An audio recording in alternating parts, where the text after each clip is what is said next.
Je vais vous enseigner aujourd'hui comment être libre du péché. 7 étapes. En fait, quand vous allez suivre les 7 étapes, vous allez être libéré du péché. Alléluia. C'est la volonté de Dieu pour vous, que vous ne soyez pas liés par le péché, que vous ne soyez pas bloqués dans le péché, que le péché n'ait plus aucun pouvoir sur vous. Jésus a frayé un chemin pour que le péché n'ait plus une puissance sur toi. Il a payé le prix sur la croix pour que la puissance du péché soit retirée de toi. Donc, avant Jésus, il y avait la puissance du péché sur nous. Nous ne pouvions pas nous en sortir. Il y avait une emprise sur nous. Mais maintenant, Jésus a frayé un chemin pour que ce péché n'ait pas une emprise sur toi. Mais beaucoup de chrétiens aujourd'hui, même s'ils ont reçu Jésus comme Seigneur, sentent dans leur vie que le péché a toujours une puissance sur eux. Et ils ne veulent plus pécher, mais ils se retrouvent à continuer de pécher et ils essaient de stopper. Et peut-être que ça fonctionne un tout petit peu, mais ensuite ce péché revient et ils se retrouvent dans les cercles de péché, dans la condamnation, ils se retrouvent bloqués, ne sachant pas quoi faire. Et la raison est que c'est parce qu'il y a quelque chose qui manque. Il y a quelque chose qui manque dans ta marche avec Dieu et il y a certaines révélations qui manquent. Il y a peut-être certaines choses pour lesquelles tu as besoin de liberté. Donc aujourd'hui, tu vas connaître la vérité et la vérité te rendra libre et Dieu va briser les jougs sur ta vie qui t'empêchaient de sortir du péché. C'est la volonté de Dieu pour toi que tu ne sois pas un pécheur, que tu ne sois plus un pécheur, mais que tous les jours, tu sois en mesure de suivre la voie de Dieu, de suivre le Saint-Esprit et d'être dans sa volonté et de marcher avec lui tous les jours sans sortir de sa volonté. Jamais. Ça, c'est réellement la volonté de Dieu et c'est plus que possible. Ce n'est pas juste pour quelques élites, ceux qui sont choisis, qui sont nés avec des beaux cœurs ou quelque chose comme ça. Non, ça c'est réellement possible pour tous les enfants de Dieu. Amen. Ok, numéro un. Comment être libre du péché? Numéro un. Ça c'est la chose la plus importante.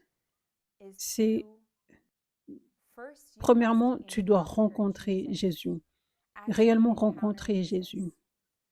Et réellement, tangiblement, avoir rencontré Jésus. Pas juste entendre parler de Jésus. Pas croire. Tu entends parler de lui, tu crois, et c'est tout. Mais réellement rencontrer Jésus. Jésus est vivant, donc ça c'est réellement possible. Il est vivant, premièrement, et il n'est pas loin dans les cieux seulement. Il est ici avec toi et moi, ici, maintenant. Juste ici, il est là maintenant. Si tu as reçu Jésus comme Seigneur et Sauveur, il est à l'intérieur de toi. Il est plus proche que n'importe quelle personne. Donc c'est absolument possible, plus que possible, que tu rencontres Jésus et que tu aies une rencontre tangible avec lui. Donc j'étais chrétienne toute ma vie. J'avais donné ma vie à Jésus à 4 ans. Je me rappelle mon souvenir le plus ancien. Je l'avais réalisé, je ne sais pas, il y a quelques années. J'étais comme, ah, ça c'est mon plus ancien souvenir. Je m'en rappelle, à 4 ans, j'ai donné ma vie à Jésus sur mon canapé dans mon salon avec papa et maman. Et maman m'avait dit, est-ce que tu veux accepter Jésus dans ton cœur? Quelque chose comme ça. Et elle m'avait conduite dans une prière. Et il n'y avait jamais eu un jour où j'avais douté de Dieu, où j'avais perdu la foi. Il n'y avait jamais eu un jour où je ne l'avais pas aimé, mais j'avais grandi ne sachant rien sur la puissance de Dieu et n'ayant jamais réellement rencontré la puissance de Dieu avec puissance, n'ayant jamais eu un toucher de Dieu. J'entendais juste parler de lui et je croyais en lui.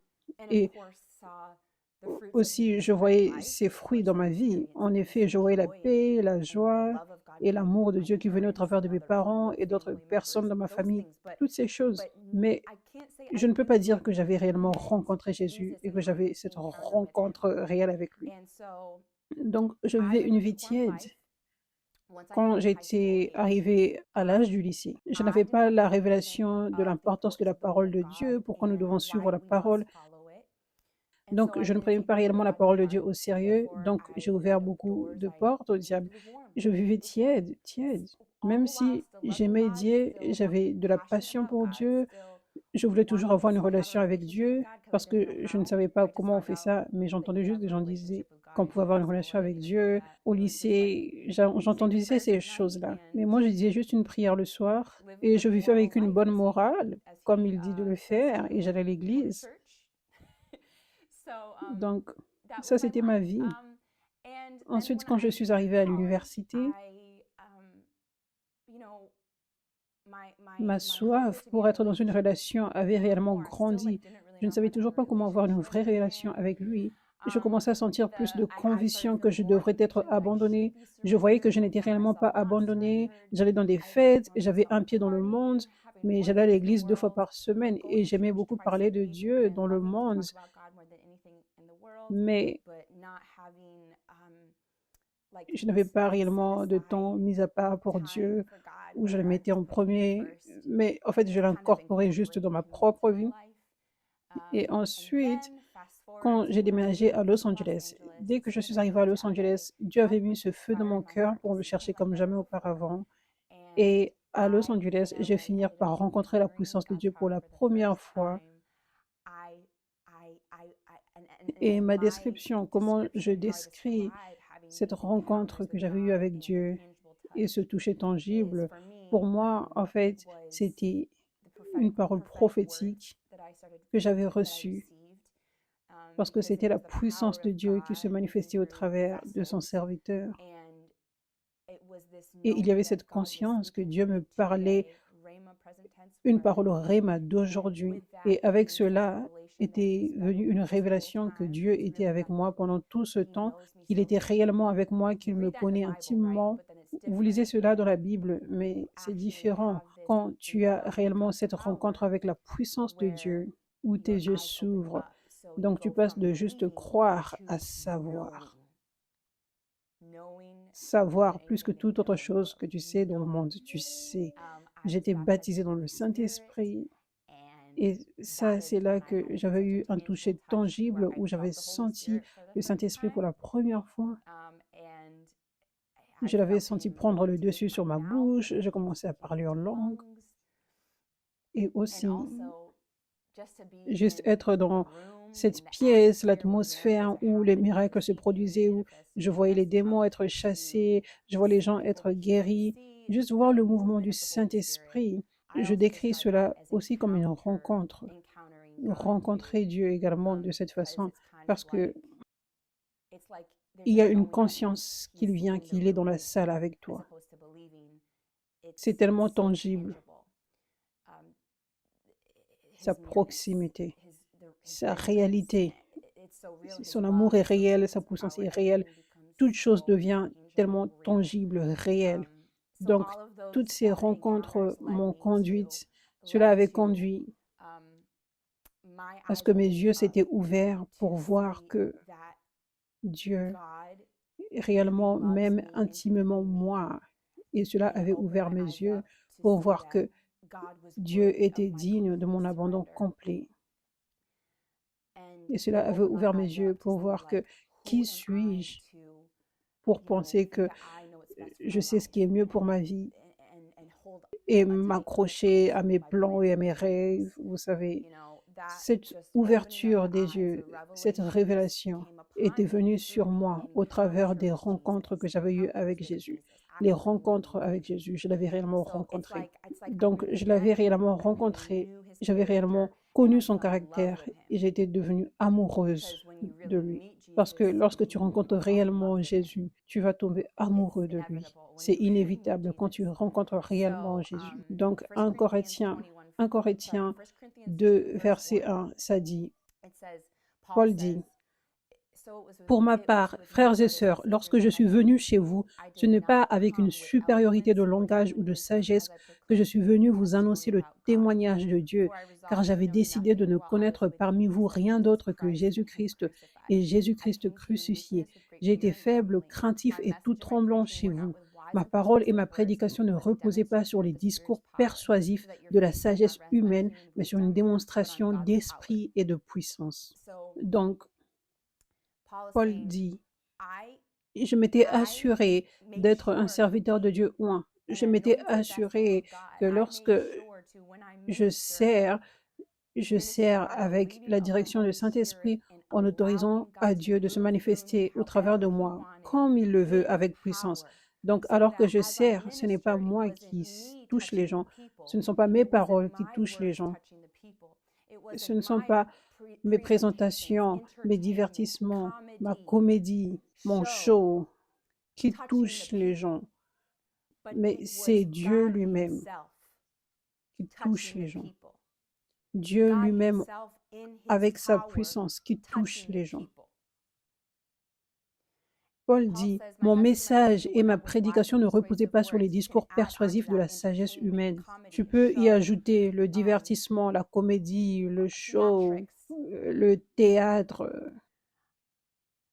mais sur une démonstration d'esprit et de puissance afin que votre foi soit fondée non sur la sagesse des hommes, mais sur la puissance de Dieu. Avant que je ne rencontre la puissance de Dieu, avant que je ne rencontre la puissance de Dieu démontrée par un serviteur de Dieu, ma foi était, comme Paul dit, ma foi reposait sur la sagesse des hommes. Je croyais réellement aux prédications sur Jésus, aux millions des prédications que j'avais entendues parce que je ne manquais jamais les services du dimanche toute ma vie. J'allais 2 à 3 fois par semaine à l'église toute ma vie, même quand j'étais tiède. Mais à chaque fois, je croyais en tout ce qui était enseigné. Je croyais. Donc j'avais la foi en Jésus. Mais ma foi en Jésus, ma foi sur les prédications de Jésus reposait sur les paroles des hommes, sur ce que les hommes me disaient. Donc ma foi n'était pas enracinée réellement en Jésus lui-même, en la personne de Jésus lui-même. Le royaume de Dieu n'est pas une affaire de parole, mais de puissance. Ma foi reposait, en fait, sur les parlers qu'il y avait sur Jésus, mais non pas sur le vrai royaume, la plénitude de Jésus, réellement Jésus lui-même. Donc, en regardant en arrière, je vois maintenant, waouh, ma foi reposait sur la sagesse des hommes, sur les paroles des hommes. Donc, je n'étais pas en mesure de m'abandonner à Dieu parce que tu ne peux pas réellement t'abandonner jusqu'à ce que tu rencontres Jésus. Parce que lorsque tu rencontres Jésus, tu deviens amoureux de Jésus. Donc, la seule façon pour qu'une personne s'abandonne réellement, c'est lorsque la personne rencontre Jésus et ensuite tombe amoureuse de Jésus. Juste comme tu ne vas pas te marier avec quelqu'un pour qui tu n'as pas d'amour, mais quand tu es réellement amoureux de quelqu'un, tout ce que tu veux faire, tu veux épouser la personne, tu veux servir cette personne, tu veux toucher son cœur. C'est tout ce que tu veux quand tu es réellement amoureux de cette personne. Mais si tu n'es pas amoureux de cette personne, tu ne peux pas te forcer de faire ces choses. Ça ne va pas fonctionner. C'est comme ça que c'est aussi avec Jésus. S'abandonner à Dieu, ce n'est pas quelque chose qui est tellement dur. Tu as juste besoin de rencontrer Jésus. C'est aussi simple que ça. C'est comme ça que c'était pour moi. M'abandonner, c'était tellement dur avant de rencontrer Jésus. Je pensais que quelque chose n'allait pas avec moi. Je me disais, mais pourquoi je suis bloquée? Je ne comprends pas. Je ne veux pas pécher. Je ne veux pas avoir ces portes ouvertes. Je ne veux pas avoir ce pied dans le monde, mais je ne sais pas pourquoi. Il y a quelque chose qui m'empêche de m'abandonner. En fait, c'est impossible avant que tu ne rencontres Jésus. Mais quand j'avais rencontré Jésus, c'était la chose la plus facile à faire au monde, de s'abandonner. Juste comme tu tombes réellement amoureux de ton futur mari, c'est la chose la plus facile à dire oui, je vais t'épouser. Tu n'as pas besoin d'y penser. C'est comme, en effet, je vais le faire. Vous voyez comment les gens sont quand les gens sont dans les vidéos des propositions de mariage. Oui, c'est comme ça. Moi aussi, j'étais comme ça. Je veux m'abandonner à toi, Jésus. Ça, c'était comme ça pour moi. Une fois que j'avais réellement rencontré Jésus, et c'était réellement rapide, dès le premier regard, quand cela s'était produit, c'est tout ce que je voulais. C'est tout ce que je voulais dans le monde. Et ça faisait sens dans ma vie. Plus que toute autre chose, c'était de donner toute ma vie à Jésus. Abandonner mes rêves, mes plans, toute ma vie. Donc, pour être libre du péché, cette rencontre avec Jésus, cette partie est vitale. Tu ne peux pas être libre du péché en restant dans un endroit tiède où tu ne rencontres jamais Dieu avec puissance. Donc ça, c'est pour cela que nous voyons dans le corps du Christ. Je veux dire, probablement, la plupart des chrétiens ne sont pas libres du péché. Les chrétiens vivent dans le péché. Beaucoup vivent dans des péchés cachés et dans la honte. Et nous entendons beaucoup de pasteurs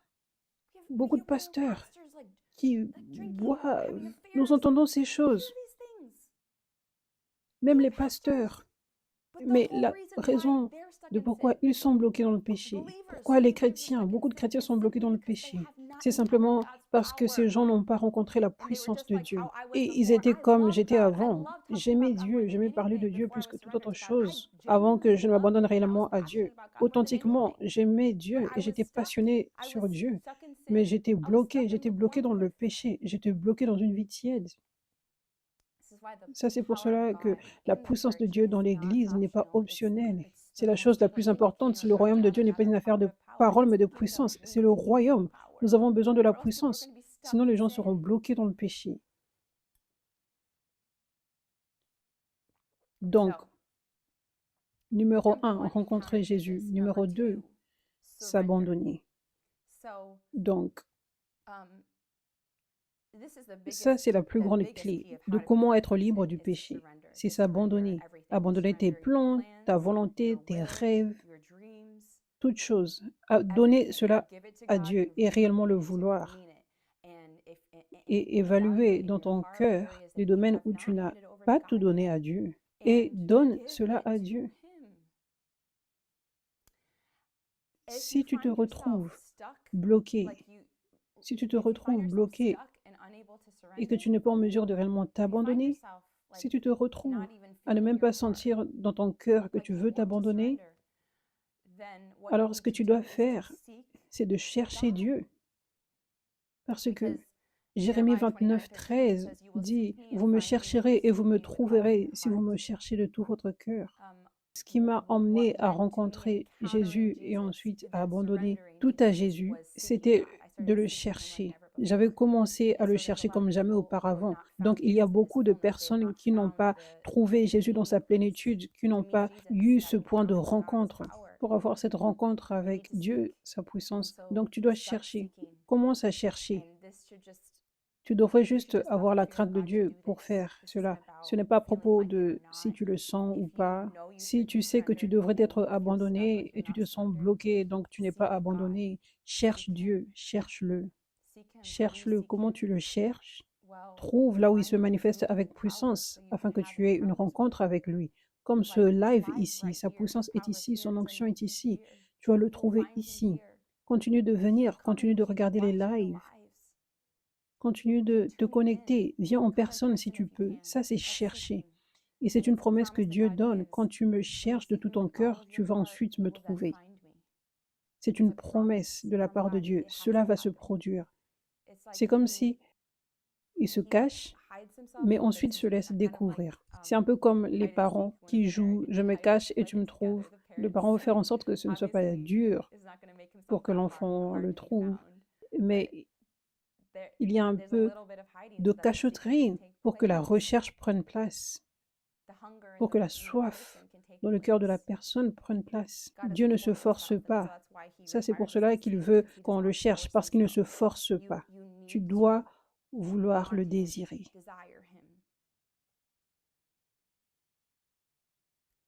Ok, numéro 3. Numéro 3. L'une des plus grandes raisons. En fait, si tu as fait ces choses, si tu as fait toutes ces choses, et tu t'es abandonné, tu t'es réellement abandonné, tu as tout abandonné, mais tu te retrouves bloqué dans les péchés dans certains domaines.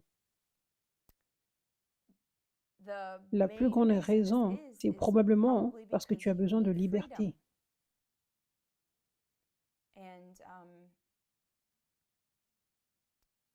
Réellement, les prédicateurs aujourd'hui, nous devons faire attention à ne pas pécher avec condamnation, comme par exemple, arrête de pécher. Nous devons nous assurer que nous prêchons avec la révélation du Saint-Esprit. Nous devons nous assurer que nous prêchons avec grâce. Nous devons nous assurer que nous prêchons avec cette révélation juste ici, que beaucoup des gens qui pêchent, beaucoup de chrétiens qui sont bloqués dans les péchés,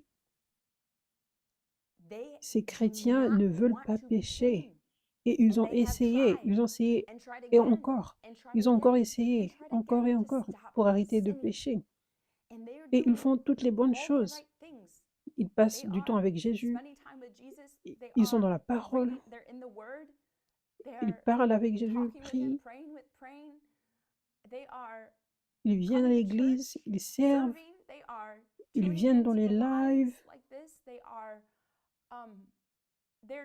Ils essayent de leur mieux pour crucifier leur chair, ils jeûnent, ils essayent de leur mieux de dénigrer la chair, de crucifier la chair. Mais quand ça en vient à ce péché où ils sont bloqués, ils essayent de stopper. Ils travaillent réellement dur, mais ils se retrouvent dans une position où ils ne peuvent pas se débarrasser de ce péché, de cette habitude.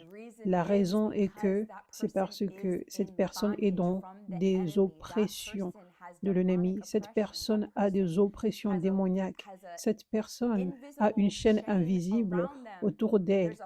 Il y a une force à l'intérieur d'elle qui la contrôle, qui fait en sorte qu'elle fasse ces choses. Et ça ne devrait pas être difficile pour nous à comprendre en tant que chrétiens. Des fois, je ne sais pas pourquoi les prédications sont avec tellement de condamnation, comme par exemple, arrête de pécher.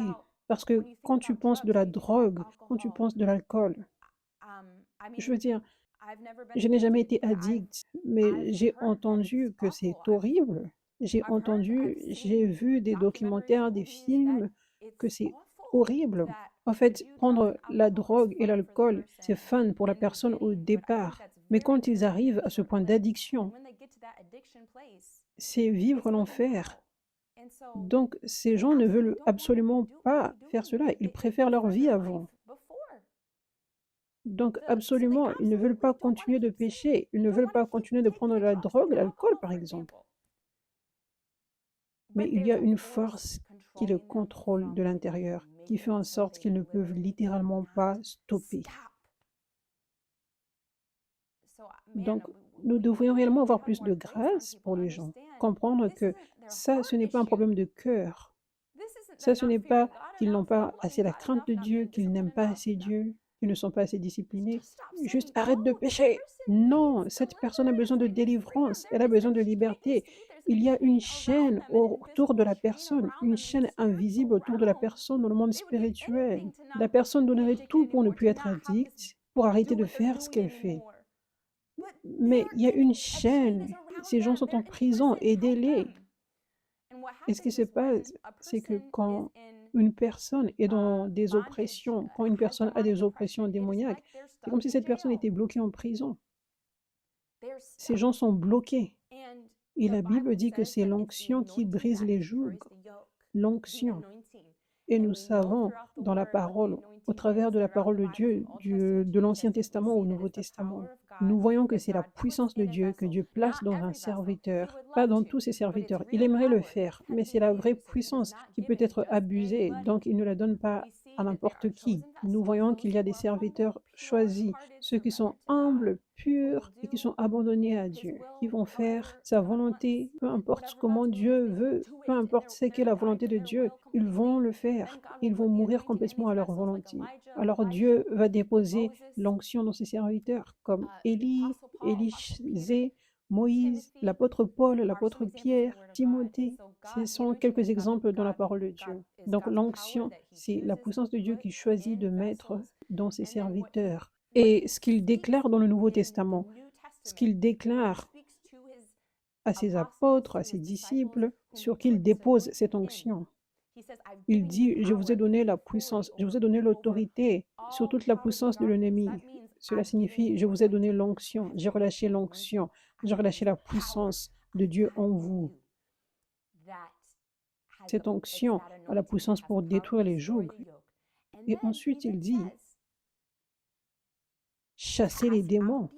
Il commande à ses disciples, à ses apôtres, à qui il a donné l'onction, il leur commande maintenant, annoncez que le royaume des cieux est proche, dites aux gens la bonne nouvelle, propagez l'évangile et chassez les démons, guérissez les malades.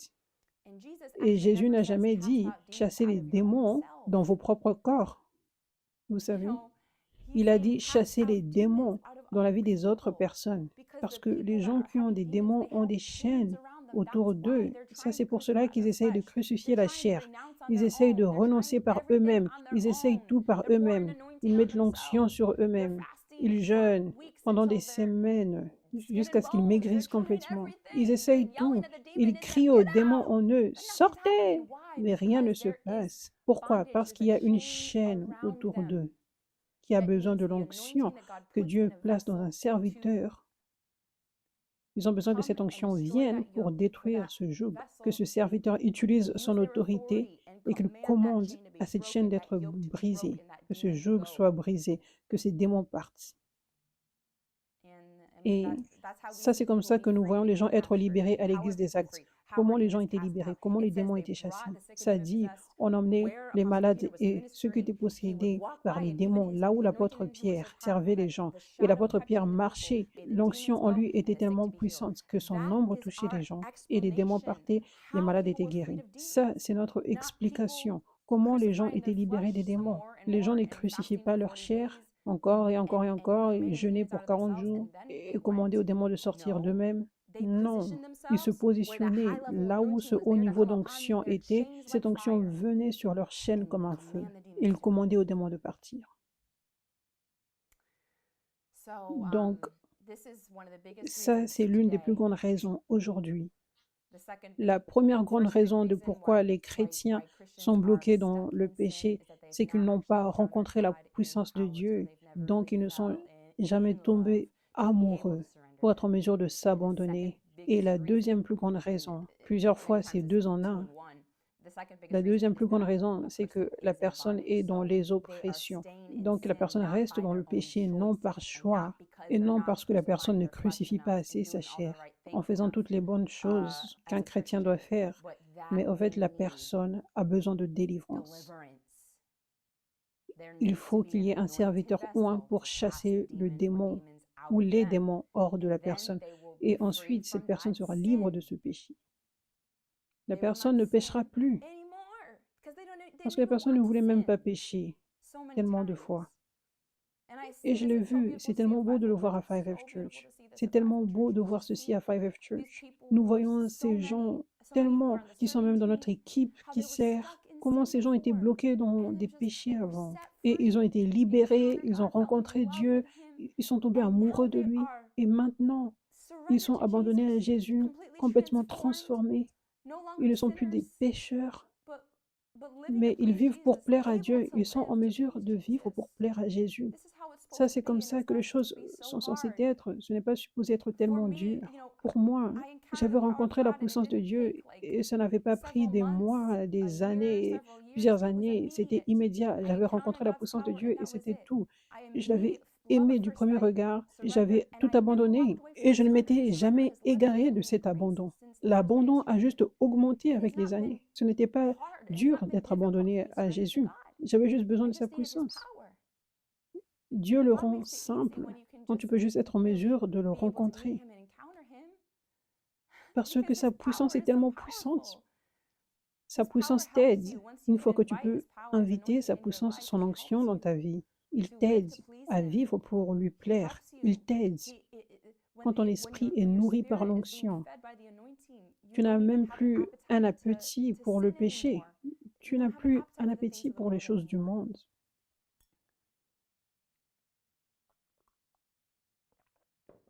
Ce qui m'emmène au prochain point, numéro 3.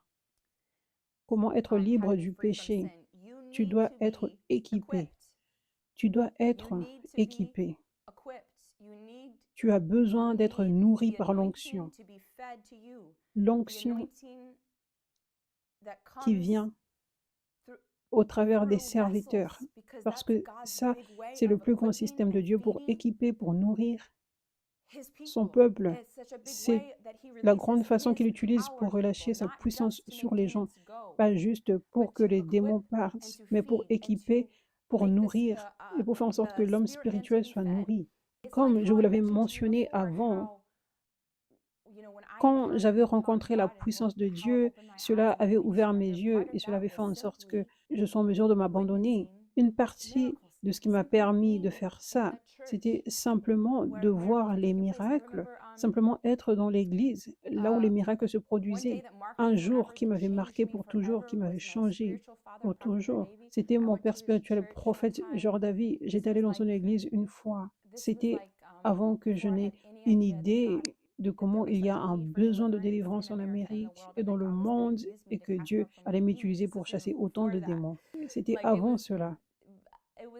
C'était la première année quand j'avais commencé Five F Church, avant même qu'aucun démon ne manifeste.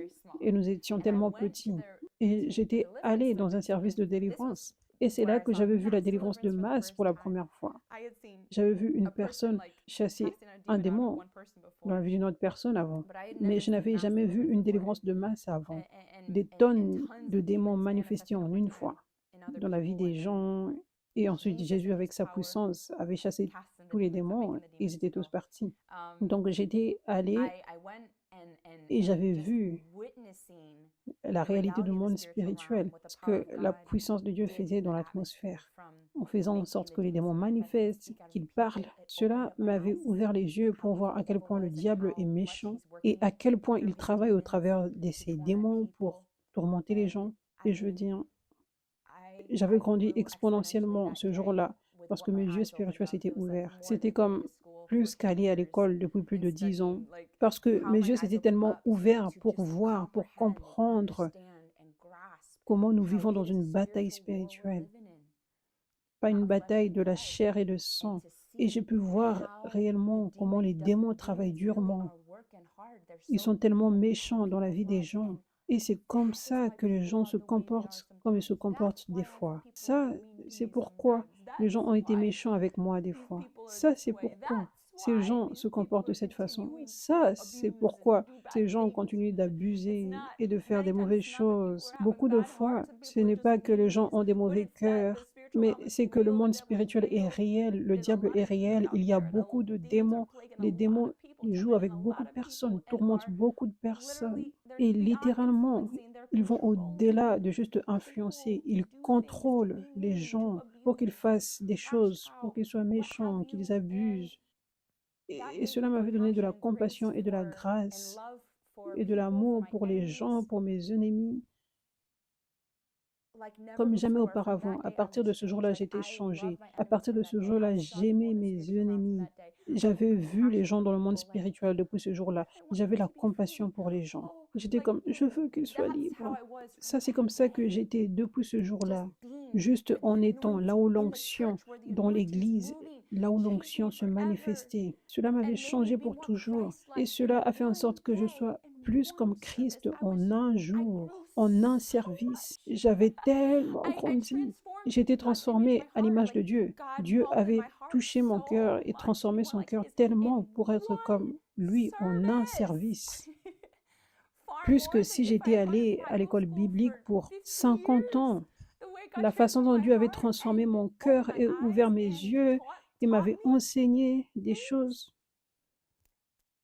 Et ensuite, être en mesure de voir la puissance et l'amour de Dieu se manifester au travers de mon Père spirituel et être en mesure de voir comment Jésus, en fait, son autorité, sa puissance, son amour, son royaume est suprême sur le diable. Et ce jour-là, mes yeux s'étaient ouverts. Waouh! Dieu veut réellement libérer tous ces gens. Je l'ai vu avec mes yeux. Et la raison de pourquoi nous ne voyons pas cela, c'est parce que les gens ne font pas les choses de la façon de Dieu, les gens n'acceptent pas son onction, les gens n'acceptent pas ses serviteurs. Comme mon père spirituel, il est un prophète. Donc, le serviteur par lequel je vis Dieu se manifester plus puissamment était un prophète. Et qu'est-ce qui est le plus rejeté dans le corps du Christ? Ce sont les prophètes.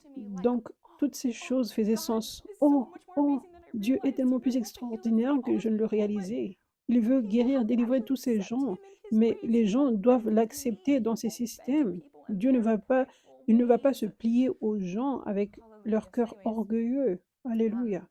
Numéro 4, tu as besoin d'être planté là où la puissance de Dieu est pour que tu expérimentes ce que j'ai expérimenté, pour que tu sois en mesure de grandir extrêmement rapidement dans le monde spirituel en un service, en voyant juste une seule chose, un seul miracle. Et pour que tu sois en mesure également d'être équipé, comme ça dit dans Éphésiens 4, verset 11, que Jésus Quand il était monté dans les cieux, il avait déversé son esprit et il avait donné des cadeaux au corps du Christ. Et ces cadeaux étaient les apôtres, les prophètes, les évangélistes, les pasteurs, les enseignants. Et le but de ces cadeaux est d'équiper les chrétiens afin qu'ils ne soient plus immatures, emmenés par tout vent de doctrine, déçus par les plans de l'ennemi, mais que les chrétiens soient des serviteurs de Dieu matures et qu'ils soient équipés pour les œuvres de service et qu'ils soient en mesure de vivre une vie victorieuse, victorieux sur le diable dans leur propre vie.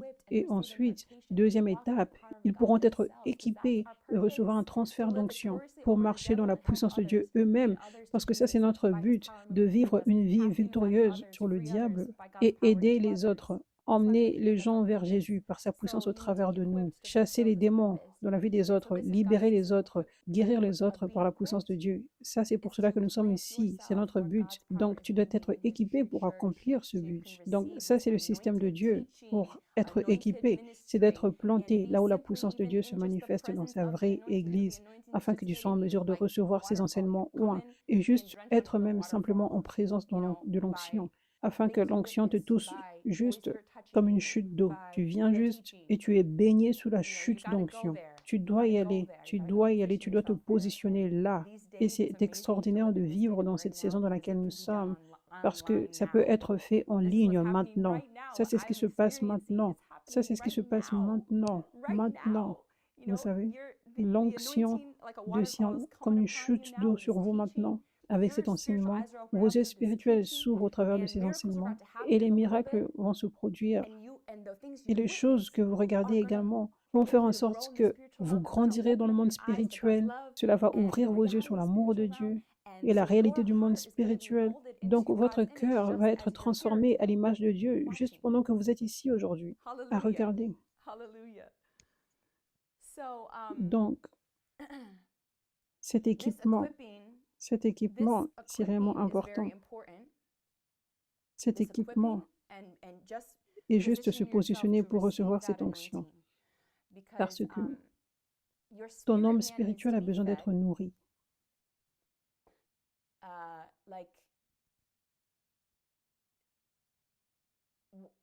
La façon pour toi de ne pas désirer de péché et de ne pas désirer les choses du monde, c'est devenir plus spirituel et moins charnel. Et ça, c'est encore une autre grande chose que l'Église, sans la puissance de Dieu, manque. Et donc, les gens restent bloqués. C'est parce que ces gens se retrouvent à ne pas être affamés, donc ils se retrouvent à avoir encore un appétit pour les choses du monde. Les chrétiens tièdes ont toujours un appétit pour boire et ils disent « Oh, je ne veux pas m'enivrer cependant ». Mais ensuite, le chrétien, quand il vient là où l'onction est, il n'a plus même un appétit pour l'alcool. Ce n'est juste plus là et ça se produit juste naturellement. Et ça, c'est dans cette position que nous voulons être, où tu n'as pas en fait à prendre ces décisions intellectuelles tout le temps. Est-ce que je peux faire ceci? Est-ce que je peux faire ceci? Est-ce que c'est OK pour moi de prendre un verre, deux verres, si je ne m'enivre pas?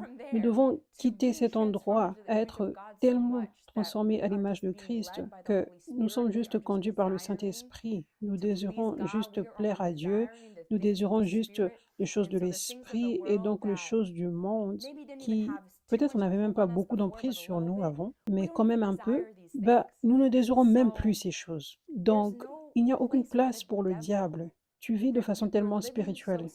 Tu ne désires pas les choses du monde. Donc le diable est juste sans puissance. Sans puissance. Pour essayer de venir de façon sournoise dans un domaine, pour essayer de t'attirer dans un domaine, pour que tu aies ce petit péché qui est là.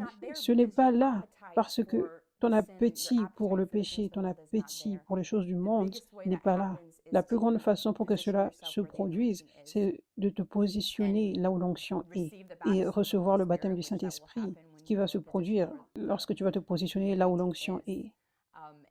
Ça, ce dont je parle maintenant, où tu deviens tellement spirituel, sans avoir un appétit pour les choses du monde. Cela se produit quand tu nourris ton esprit. La chose la plus importante, c'est de te positionner là où l'onction est. Donc, les enseignements que tu reçois, cela nourrit ton esprit. Cela fait en sorte que ton esprit devienne plus en vie. Juste être dans l'atmosphère, dans un live comme ici. L'onction juste vient sur toi pour remplir ton esprit, te nourrir. Et donc ça, c'est la plus grande nourriture qui vient dans ton esprit, qui va aider ton esprit à être nourri et à devenir en vie pour que ta chair soit écrasée.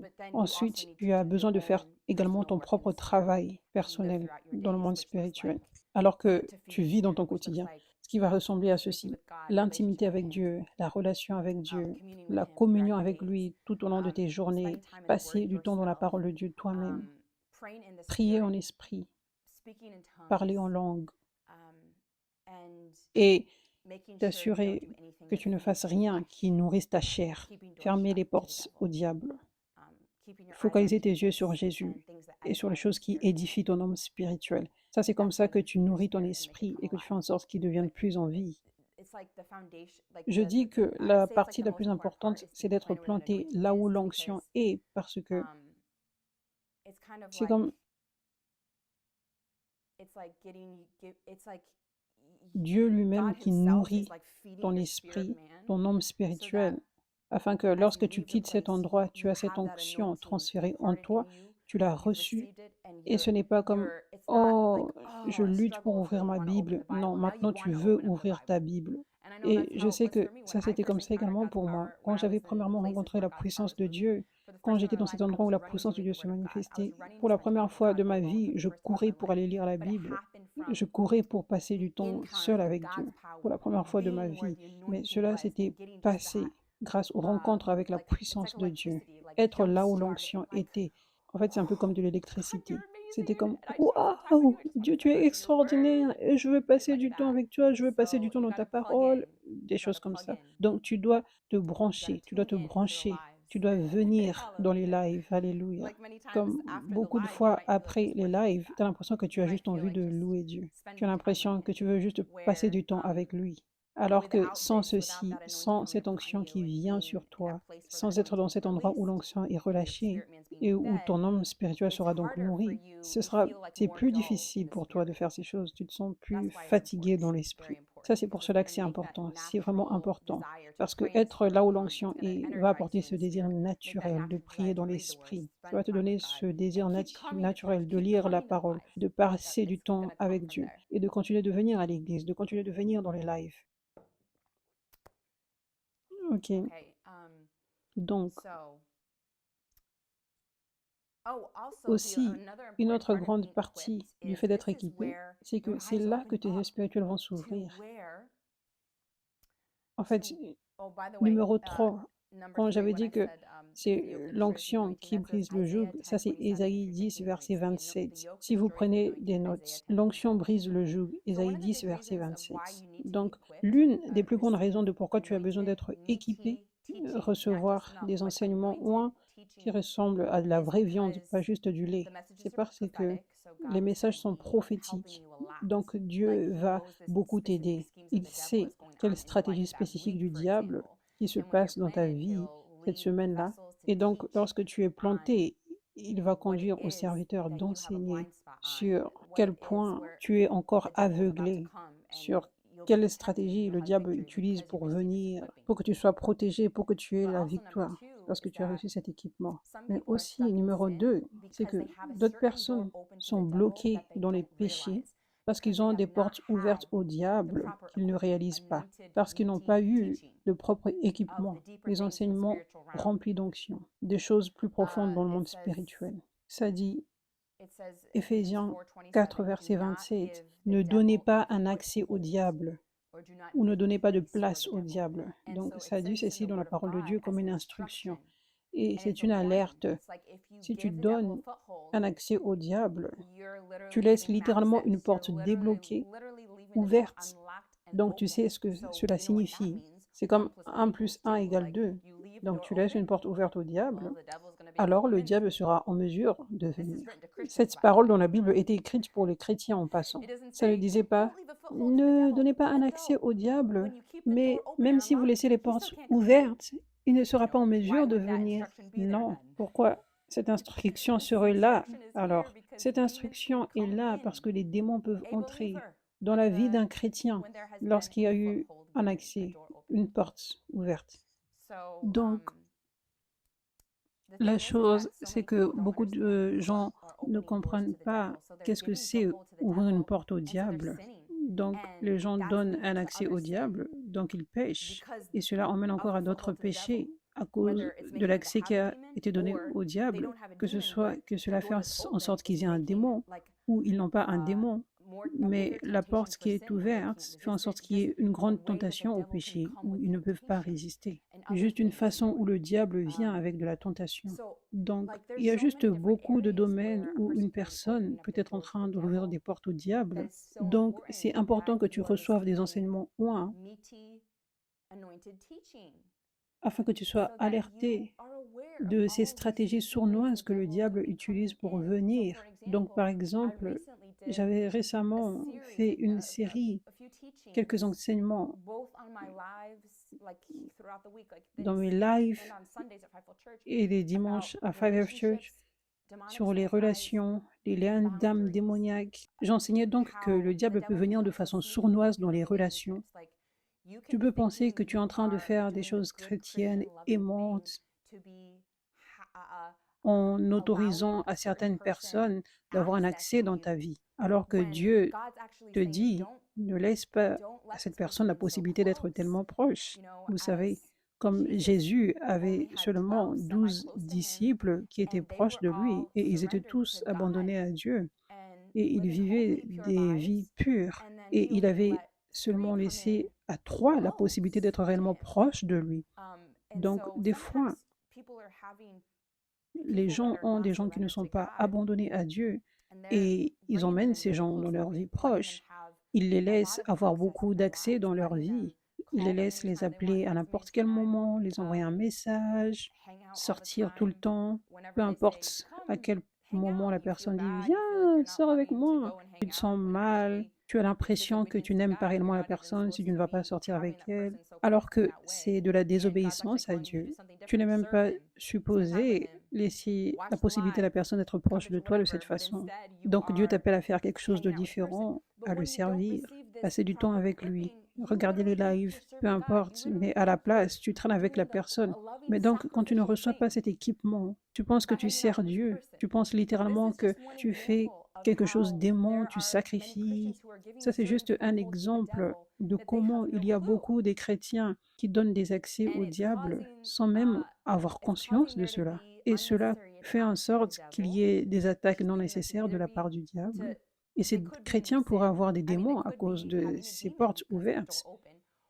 Ou ce chrétien n'a pas de démons, mais il y a des attaques non nécessaires de la part de l'ennemi qui fait en sorte qu'ils aient quelques tentations et qu'ils pêchent dans certains domaines. Ou qu'ils soient lourds et qu'ils ne marchent pas assez dans la révélation de l'amour de Dieu. Parce que, comme je l'avais partagé au départ, la chose la plus importante, c'est d'avoir une rencontre avec Dieu afin que tu tombes amoureux de Dieu et que tu sois en mesure de t'abandonner. C'est la révélation de l'amour de Dieu pour toi au quotidien et le renouvellement de tes pensées, de cette révélation.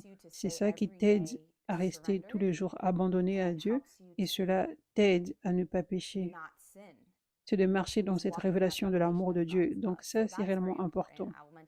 Donc assure-toi dans ces relations de marcher dans la révélation de l'amour de Dieu et de renouveler tes pensées. Donc, tu pourrais avoir une porte ouverte au diable, mais tu penses que tu sers Dieu et tu aimes cette personne alors que Dieu ne t'a pas demandé de faire cela. Et cela laisse des portes ouvertes au diable. Et maintenant, cela cause que le diable t'attaque de toutes ces façons. Et maintenant, tu te sens lourde. Et cette lourdeur, cette attaque démoniaque sur ta vie, même si ce n'est pas une oppression démoniaque, mais ce sont des attaques qui font en sorte que tu ne vois pas beaucoup l'amour de Dieu. Et donc ça peut être une chose qui fait en sorte que tu ne vis pas assez dans la révélation de l'amour de Dieu. Et ça va faire en sorte que tu commences à pécher. Parce que C'est marcher dans la révélation de l'amour de Dieu qui t'aide à marcher dans la pureté et dans ses voies. Donc ça, c'est pour cela que cet équipement est tellement important, parce que tu pourrais faire des choses que tu penses être les bonnes choses à faire. Donc ça m'emmène au prochain point, qui est que tu dois être libre de la religiosité. Tu dois être libre de la religiosité. Ça, c'est l'un des plus grands points également. Ça, c'est l'une des plus grandes raisons pour laquelle les chrétiens restent dans le péché. C'est parce qu'ils sont liés par la religiosité et ils ne marchent pas dans la révélation de l'amour de Dieu et de sa grâce, de sa compassion, de sa bonté. Ils pensent qu'avoir une relation avec Dieu est censé paraître d'une certaine façon, alors que c'est en fait un esprit de religiosité qui les oppresse. Et donc ça, ce n'est même pas comme ça que Dieu veut qu'ils vivent. Donc ça, c'est un exemple que je vous ai donné de cette personne. Vous savez, à chaque fois que quelqu'un te demande de faire quelque chose, tu penses que c'est un péché ou mauvais de mettre des barrières et de dire non des fois. Vous savez, tu penses, oh, je dois aimer cette personne. Non, c'est de la religiosité, c'est de la religiosité. Et ça te maintient lié dans ce domaine. Et l'esprit de religiosité vient de différentes façons.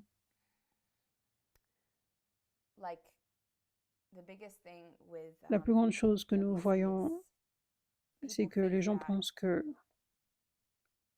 les gens adoptent ce système de pensée de performance en pensant que je dois faire ceci comme une liste des choses qu'il faut faire et ensuite Dieu a du plaisir en moi, donc je suis un bon chrétien.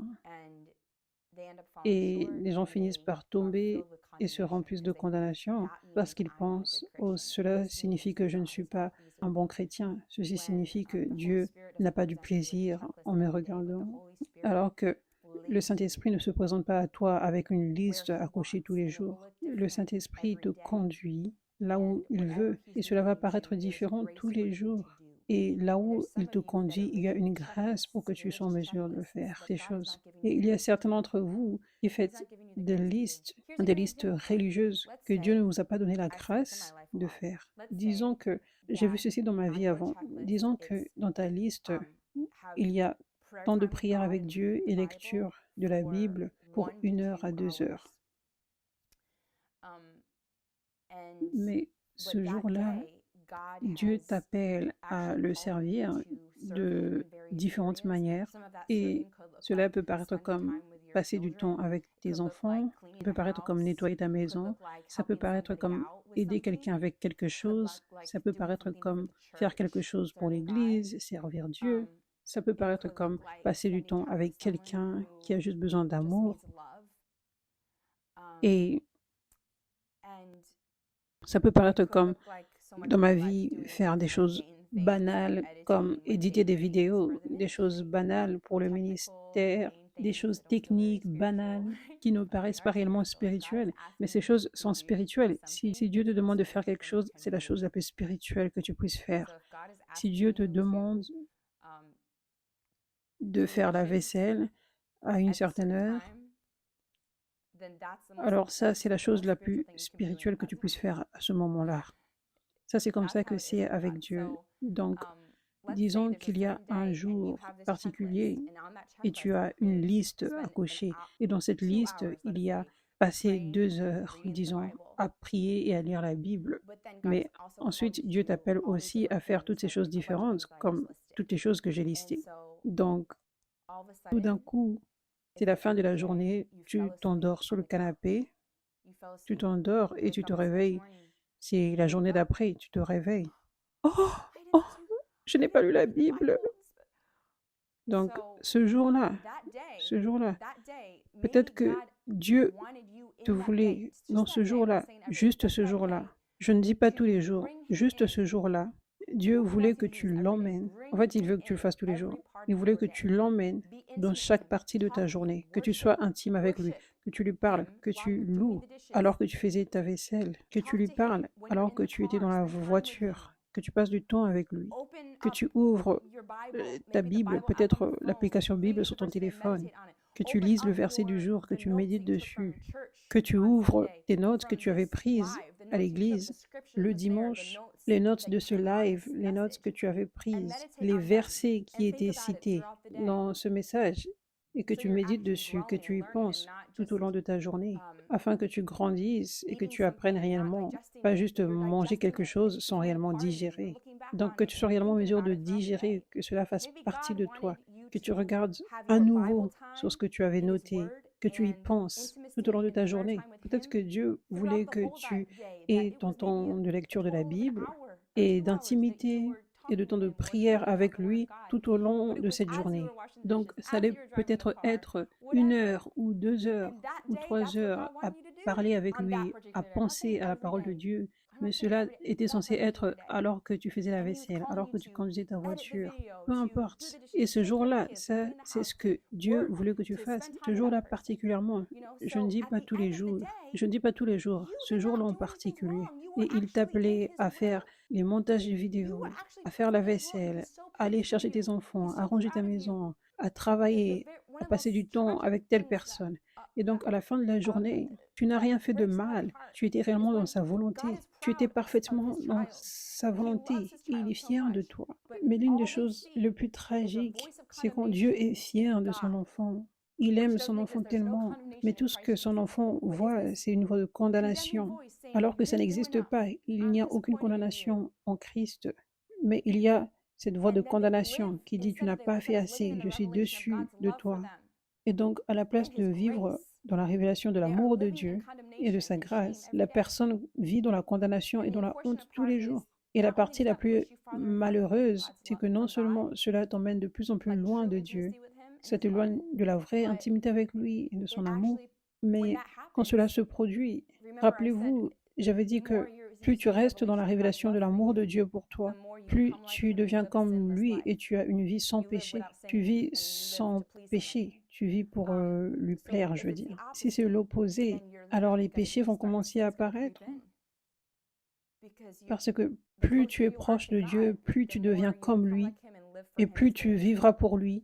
Donc, lorsque tu commences à être distant de Dieu, comme Adam et Ève étaient parce qu'ils avaient écouté à la voix mensongère du diable qui les condamnait, ils s'étaient cachés, ils avaient couvert leur corps et ils s'étaient cachés de Dieu. Donc, cela faisait en sorte qu'ils allaient loin de Dieu. Et cela causait donc la faculté à pécher plus et plus. Donc ça, c'est réellement important de s'assurer que tu es libre de la religiosité. Et comment être libre de la religiosité? Pour l'esprit de religiosité, cela sera brisé de toi aujourd'hui. Tu vas être libéré. Alléluia. Et aussi, assure-toi que tu sois planté là où la puissance de Dieu se manifeste, comme 5F Church. Je suis pasteur à 5F Church. Si c'est ta première fois de regarder, mais plante-toi là où la puissance de Dieu est. Tu peux être planté à 5F Church. Si tu veux être planté, tu peux être planté également en ligne parce que tous les mêmes enseignements qu'il y a en personne sont également en ligne. La même puissance de Dieu se manifeste également en ligne. Les gens sont guéris, délivrés, les gens reçoivent l'onction. Donc, de la même façon, tu peux être planté en ligne, mais tu peux aussi être planté en personne, parce que Dieu n'est pas condensé, il n'est pas limité, il n'y a aucune distance dans l'esprit. Plante-toi dans un endroit fixe. Ça, c'est pour cela que c'est important que tu sois planté, parce que tu vas recevoir des enseignements comme ceux d'aujourd'hui, qui vont te libérer à cause de la vérité que tu reçois. Ils connaîtront la vérité et la vérité leur rendra libre. Tu recevras la vérité au travers de ces enseignements par lesquels Dieu va te libérer de ces mensonges de religiosité dans lesquels tu vivais. Alléluia.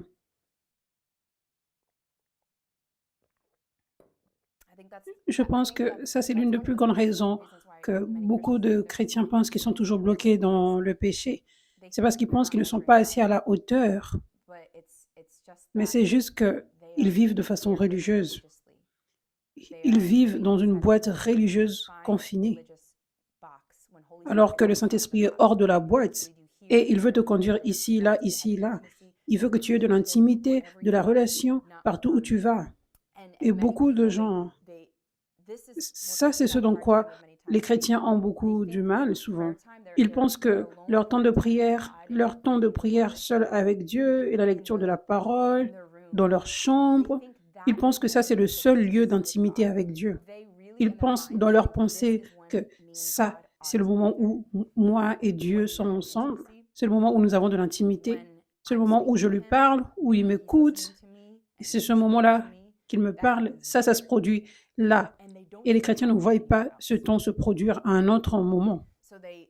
Donc, ils pensent que Dieu est comme un humain, parce qu'un humain n'est que dans un seul endroit à la fois. Comme ça, c'est mon endroit où je rencontre Dieu dans ma chambre, et c'est comme s'ils laissent Dieu là, et ensuite ils vont vivre leur vie, sans avoir la révélation que Dieu est toujours aussi proche et toujours aussi intime qu'au moment où tu priais dans ta chambre. Ma vie, par exemple, je suis tellement chargée, Dieu m'appelle à faire tellement de travail pour lui. Mais ce n'est pas que je laisse Dieu quelque part et je veux faire le travail pour lui. Je fais le travail de Dieu avec lui. J'ai de l'intimité avec lui alors que je fais son travail. Je vis dans la révélation que je suis dans l'obéissance, que je lui plais, que je touche son cœur alors que je travaille. Donc, alors que je fais le travail, je me rappelle que Dieu est ici avec moi. Il m'aide à faire ces choses et aussi il me parle. Je suis fière de toi. Je t'aime. Donc, Dieu est avec moi tout le temps. Nous sommes intimes.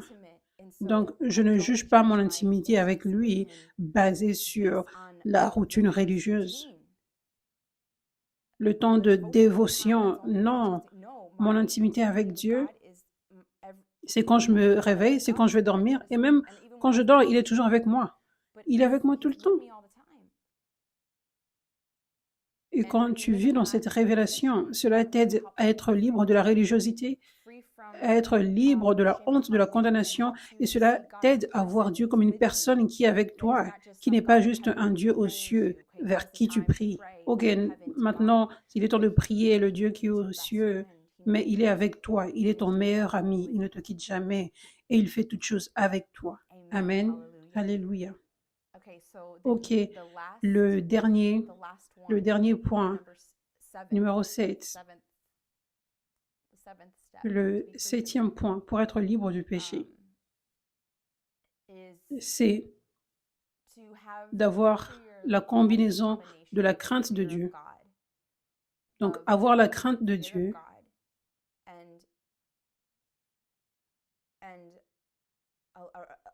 et aussi toujours vivre dans la révélation de sa grâce. La crainte de Dieu et sa grâce.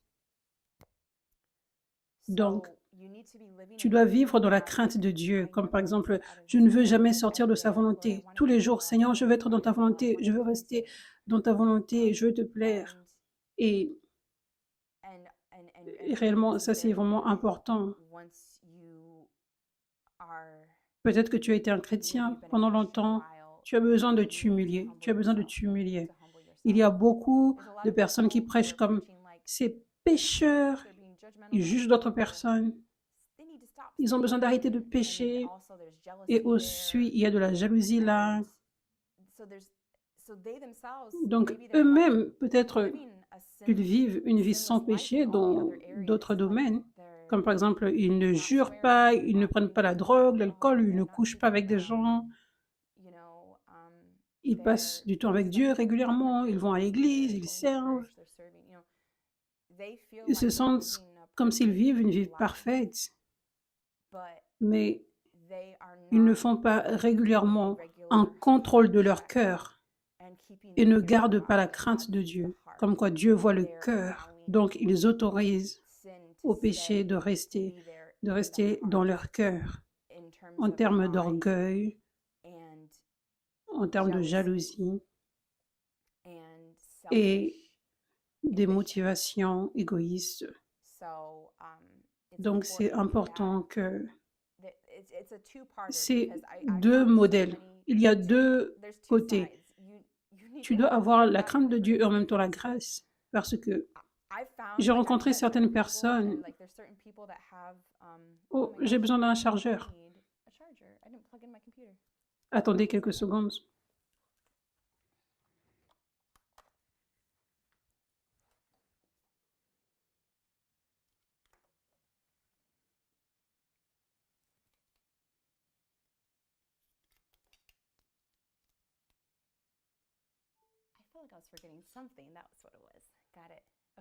J'ai rencontré certaines personnes qui ont des cœurs purs que je n'ai jamais vus.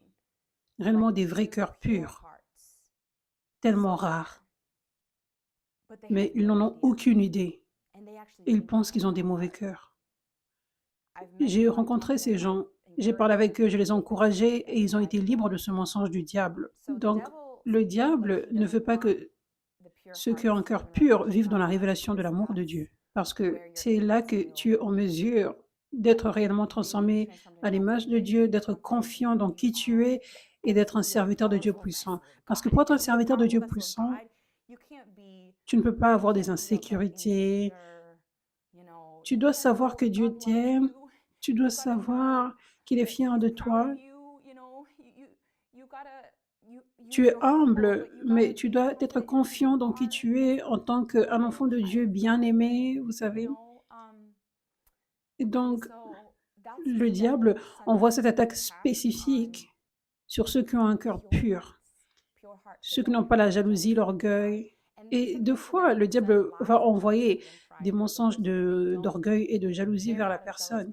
Mais la personne n'est pas jalouse et orgueilleuse par elle-même. La personne va entendre cette pensée dans sa tête et va être comme « Oh !» Mais tu dois savoir, ce n'est pas toi, c'est le diable. Rejette. Tu n'agis pas de cette façon. Tu ne médites pas dessus. Tu n'agis pas de façon jalouse et de façon orgueilleuse. Donc cela ne te rend pas jaloux ou orgueilleux. C'est le diable qui essaie de venir dans ce domaine afin que tu l'acceptes et que tu agisses de cette façon. Rejette. Donc, deux fois, il peut faire ça pour ceux qui ont un cœur pur.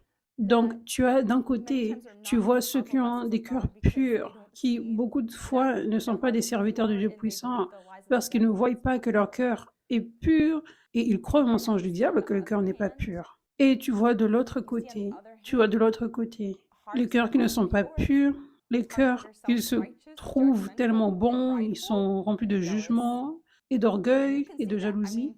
Et tu peux le voir. Je veux dire, typiquement, tu peux voir cela clairement. Typiquement, si tu as du discernement, tu peux voir cela dans une personne. Ça ressort réellement par les actions, par les paroles.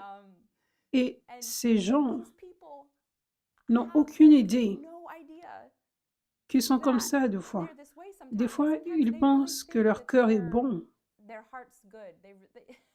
Beaucoup de fois. Ça, c'est pour cela que je dis, c'est cette balance d'avoir la crainte de Dieu pour contrôler son cœur régulièrement, toujours. Peu importe à quel point tu es fixé, humilie-toi et vérifie ton cœur et regarde s'il y a de l'orgueil, de la jalousie, des mauvaises choses dans le cœur, vous savez. Et en même temps, la grâce, tu dois t'assurer que tu as la grâce. Parce que de l'autre côté, il y a toujours le diable qui vient de cette façon pour mentir à ceux qui ont un cœur pur. Donc, tu dois juste être réel avec ton cœur et tu dois aussi savoir la façon dont le diable vient pour attaquer ceux qui ont un cœur pur. Donc, alléluia. Une façon de savoir, en fait, je veux dire, si une personne agit avec orgueil, jalousie, et qu'elle vérifie son cœur, elle devrait être en mesure de le voir. Alors que de l'autre côté, la personne qui a un cœur pur, mais elle a été confuse parce que le diable a essayé de venir de cette façon. Si tu sais au fond de toi que tu ne veux pas être jaloux, être orgueilleux, et tu ne veux pas faire aucune action de ce genre, d'orgueil, de jalousie, où tu te sens être la meilleure personne, tu trouves que c'est assez horrible. Donc là, tu peux savoir que tu as un cœur pur et que c'est le diable qui veut venir de cette façon. Donc, ça, ce sont les 7 clés de comment être libre du péché. Ça, c'est beaucoup de viande, mais je sais que ça va changer votre vie et j'espère que vous avez pris des notes. Et si vous n'avez pas pris des notes, vous pouvez regarder à nouveau. Donc, regardez à nouveau parce qu'il y a beaucoup dans cet enseignement. Maintenant, Dieu va libérer toute personne ici de la puissance du péché et de l'esprit de religiosité. Donc, je vais déclarer sur vous, mais avant que je ne le fasse, j'aimerais vous inviter tous à passer un moment avec Dieu pour lui parler de votre cœur pour vous repentir de certaines choses. Juste parlez-lui, abandonnez-vous à lui, parce qu'il y a des choses dont j'ai parlé aujourd'hui, dont Dieu vous a convaincu. Il vous a convaincu de certaines de ces choses. Certains d'entre vous, vous viviez de façon religieuse et vos yeux sont ouverts maintenant. Donc, vous devez en parler à Dieu et lui dire que vous ne voulez pas vivre de façon religieuse. Vous voulez vivre en suivant son esprit et sa volonté. Donc, prenez un temps maintenant pour parler à Dieu de votre cœur. Abandonnez-vous, repentez-vous, invitez-le pour vous libérer et pour retirer tout péché de votre vie.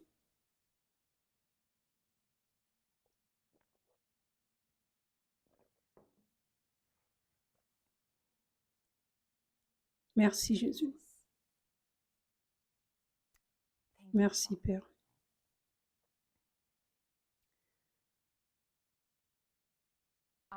Je déclare que toute malédiction générationnelle de religiosité soit brisée maintenant.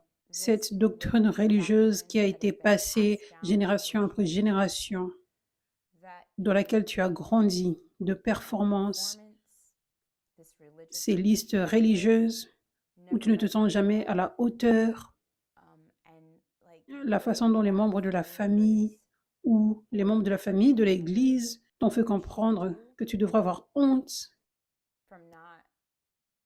parce que tu pêches, et aussi parce que tu ne semblais pas correspondre à leurs standards religieux, à leur doctrine religieuse. Je brise toutes ces malédictions de religiosité, je brise toute parole de malédiction déclarée sur toi, au nom de Jésus. Toute parole de malédiction qui était venue avec la honte, la condamnation et le jugement envers toi, venant de l'esprit de religiosité, je brise toutes ces paroles de malédiction maintenant. Et je déclare que tout esprit de religion doit quitter chaque personne maintenant au nom de Jésus. Je déclare que ces voix de condamnation, que cette voix de condamnation qui parle dans ton oreille tous les jours en te disant que tu n'es pas un assez bon chrétien, que tu ne plais pas à Dieu, ou même il n'y a pas un seul jour où tu sens que tu es dans la volonté de Dieu ou que tu lui plais, tu ne sens pas cela même pas un jour. Je déclare que cet esprit quitte ta vie maintenant. Ces voix vont maintenant au nom de Jésus. Merci Jésus. Merci Père. Merci Seigneur. Et je déclare que toutes ces portes ouvertes qui ont emmené au péché et dont tu n'étais pas alerté, je déclare que ces portes soient exposées maintenant au nom de Jésus. Toutes les relations qui étaient des portes ouvertes que tu ne connaissais pas, que tu ne réalisais pas jusqu'à aujourd'hui, je les expose maintenant au nom de Jésus. Je commande que toutes ces portes ouvertes, l'esprit de religiosité est une porte ouverte également. Quand tu lis la Bible de façon religieuse, sans te laisser conduire par le Saint-Esprit, ça peut être une porte ouverte. En fait, toute chose que tu fais et qui est influencée par l'esprit de religiosité, c'est le diable, l'esprit de religiosité, la voix de l'esprit de religiosité qui te conduit à faire quelque chose au lieu que ce soit le Saint-Esprit. Ça, c'est une porte ouverte au diable. Donc, je déclare que toutes ces portes ouvertes soient exposées, que toutes les portes religieuses soient exposées maintenant au nom de Jésus. Merci Jésus. Sois libre maintenant et je déclare que tu marches dans la révélation de l'amour de Dieu au nom de Jésus. Que tu marches dans la révélation de son amour, de sa grâce, de sa bonté à partir d'aujourd'hui au nom de Jésus. Que tu entendes sa voix qui te conduise sur comment avoir l'intimité et la relation avec lui tout au long de ta journée. Au nom de Jésus. Amen.